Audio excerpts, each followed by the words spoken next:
So let's jump into it. Welcome to this Visto Live where we will be discussing the Prince Edward Island PNP programs. We do this live in the Facebook group every weekend, so if you're watching this after the fact, make sure to sign up for free at visto.ai so you can join the entire community.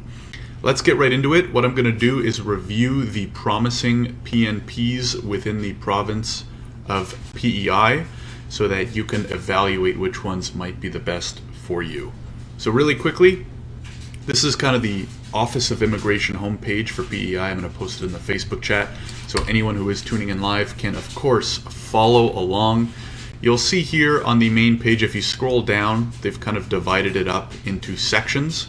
Atlantic Immigration Pilot, I'm going to do a separate episode on that in and of itself because it applies to a few provinces. What we're going to focus on this week is the expression of interest, how to immigrate to PEI as a worker, and I'm going to briefly touch on immigrating to PEI as an entrepreneur, but as I've said in many other videos, the majority of the Visto users, you're skilled workers, you're looking to get a job and immigrate to Canada, not through an entrepreneurial stream, so I'm not going to focus too much on that. Hey Gabriel, yeah, it was snowing here in Toronto yesterday.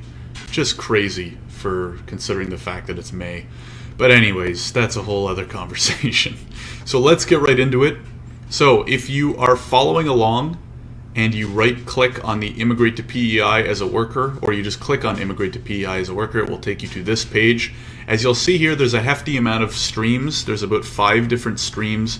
We're going to talk about the ones that apply to many of our users who are abroad, so outside of Canada, and most specifically the ones who don't have a Canadian job offer. Now, unfortunately, that is a hard requirement for many of these options. But as you'll see here, critical workers we're not going to talk about because that's employer driven. So those are for people who are currently working in PEI. So I'm going to skip that, but if you are currently working in PEI, feel free to check out that stream. International graduates is if you've graduated from a PEI secondary institution. I'm going to skip over that as well because again, if you're already in PEI or you've graduated from a PEI post-secondary institution, just follow that stream. It'll be pretty straightforward. We want to uncover the options for those who are outside of PEI, likely outside of Canada, and need help there. So we're going to start with PEI Express Entry. So if you click that link, it will take you to this pretty page here. Basically, this is for people who are in the Express Entry pool. So as you'll see here, to be eligible, you have to be eligible under one of the 3 Express Entry paths, so Federal Skilled Worker, Federal Skilled Trades, or Canadian Experience class, and you have to be in the pool of candidates under Express Entry. And then what they're saying here is there's kind of 2 routes through. Whether you have a job offer in PEI or not, priority will be given to applicants that are living and working in PEI.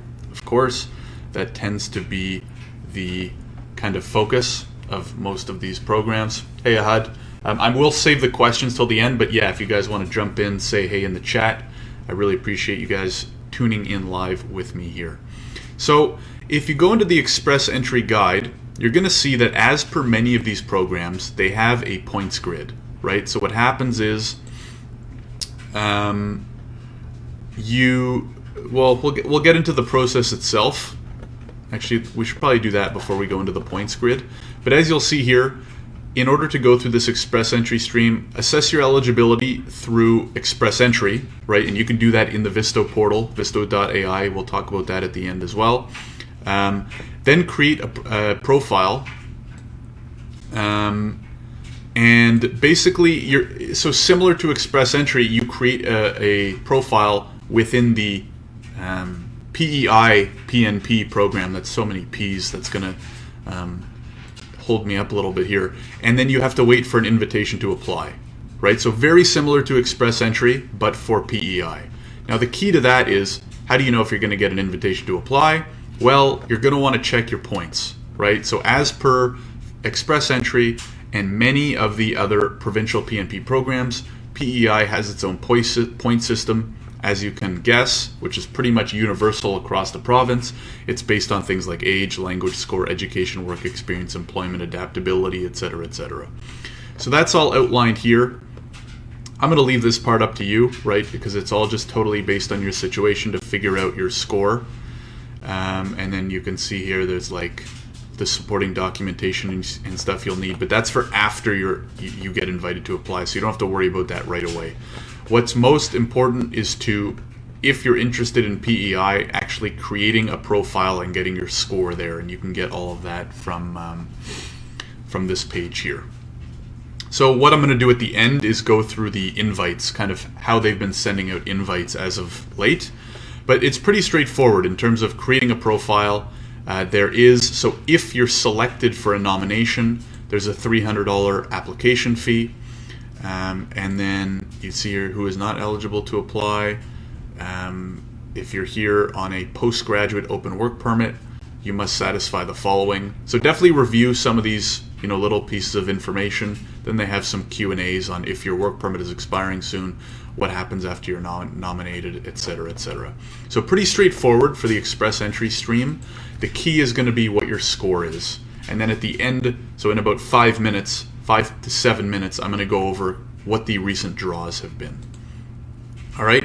Now going back here to the different options for workers, we're going to skip the skilled workers in PEI because, as I mentioned earlier, many of you are not currently employed by a PEI employer. If you are, definitely check out that stream, but very few of our users are either located in PEI or employed in PEI. So we're going to go into the skilled workers outside of Canada, and that will take you to this lovely page. Now the problem with this is, not problem, but a potential stopper is you do need a job offer from a PEI company. Now, it's not requiring an LMIA, which is a good thing because LMIAs can be real tough to get, but it does require a job. Okay, so you'll see here, am I eligible? You have a full-time, long-term job offer from a PEI employer in NOC O, A, or B.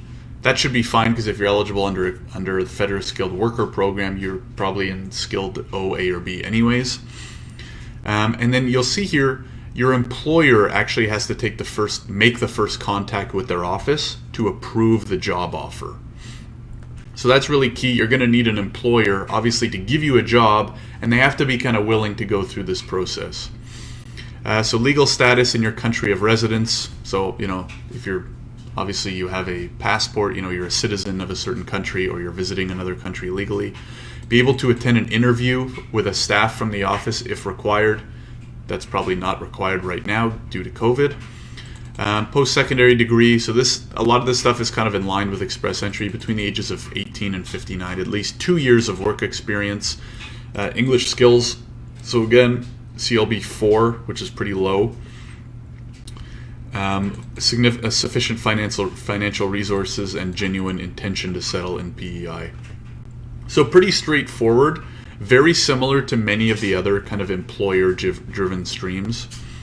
And then what you're going to want to do is, if you're able to secure that job, is go through the guide with the employer, right? Because it's on them to go up through the first step of actually confirming your job offer with PEI, and then you submit an expression of interest application. So you'll be able to proceed. Applicants can only have one profile at a time. And then, so you're submitting an expression of interest, and then again, you're hoping for an invitation to apply. So very similar. We're going to go through in just a second the expression of interest process, because that kind of applies to both of these streams that we've focused on. And that's pretty much it. Like, it's pretty straightforward, right? So again, if you're selected to apply, there's a $300 fee, and then they list the forms here. Some for you, some for the employer, so you can see based on the job offer and language declaration, etc., etc. No, you don't have to use a consultant or a lawyer, and then some steps on if you're nominated. So again, the keys here are going to kind of be to get that job offer from a Canadian employer. It will also help you in the Express Entry stream. It's not required, but we're going to go into the points in just a minute, and I have a feeling that, getting that job offer is what's going to push you over the top. So those are the two keys. PEI Express Entry stream and the Skilled Workers Outside Canada stream are the ones that are kind of most promising if you're outside of the country. Now, really quickly, I'm going to highlight Entrepreneurial Routes. So typically, just a quick sip of water, typically, as I said, many of our users prefer to get a job, right? Come as employees. They do have a few options if you're interested in coming through the entrepreneur route. There's a 100% ownership stream, so this is closed right now, so they aren't inviting entrepreneurs with 100% ownership of companies. Buying or selling a PEI business, they actually have a platform. It's like a forum. You can kind of go in and try and buy a business. Partial ownership stream is also closed, and a work permit stream that has to do with, I believe it has to do with 100% ownership of the, okay, so you need a net worth of $600,000, and usually it requires certain ownership, so transferable management skills, and I'm going to leave that kind of up to the entrepreneurs. If you do need more guidance, if you're serious about that, then reach out to me personally, but our focus is obviously on skilled workers. So that's pretty much it for the streams. What we're going to go now into is, so if you're on this, if you're on the home page, if you click on expression of interest, and if you're watching this after the fact, the links to that will be in the description below, but it'll take you to this page, and they have a few interesting pieces of information we can quickly go over. So the anticipated invitation to apply schedule. So they typically invite people about once a month. Now, what you'll notice here at the top, so again, I'll date this presentation as May 10th. We're in the midst of COVID, and they've actually put these on hold. So the ones for March and April were rescheduled. I don't believe they've rescheduled them yet. But as you can see here, based on how often they previously, and we're going to go into their previous invites in just a minute, but they plan to do invites about once a month, January 16th, February 20th, March 19th, etc., etc. I have a feeling these will probably be put on hold as long as COVID is in effect, which it still is, because even if you are approved for PR tomorrow, you're not even allowed to travel to Canada. New PR approval holders are not on the exempt travel list. So typically they do it about once a month, but I would not expect that for the time being. Let's go into the expression of interest draws. So these are previous ones that they had done. So you can actually see here that in February of 2020, they invited 10 people through the business work permit entrepreneur invitations, people of 120, and then through labor and express entry invitations. So that's what we reviewed, right? The skilled workers and express entry. There were 143 invites in February. There were 110 in January. There were 117 in December, 157 in November, etc., etc. Now, what I don't think they post is the score. So they have the minimum point threshold for business invitations, but invitation totals since January 2019. I don't think they've actually posted what the kind of minimum score is that you should have. Like once you calculate your score, as I was talking about here, to calculate your score. So I haven't been able to find the history of what scores they've invited, but if I do find that, I'll definitely let you guys know. But you can see 89% of their invitations over the last 9 months have been labor as opposed to business. So this is basically saying skilled workers as compared to entrepreneurs.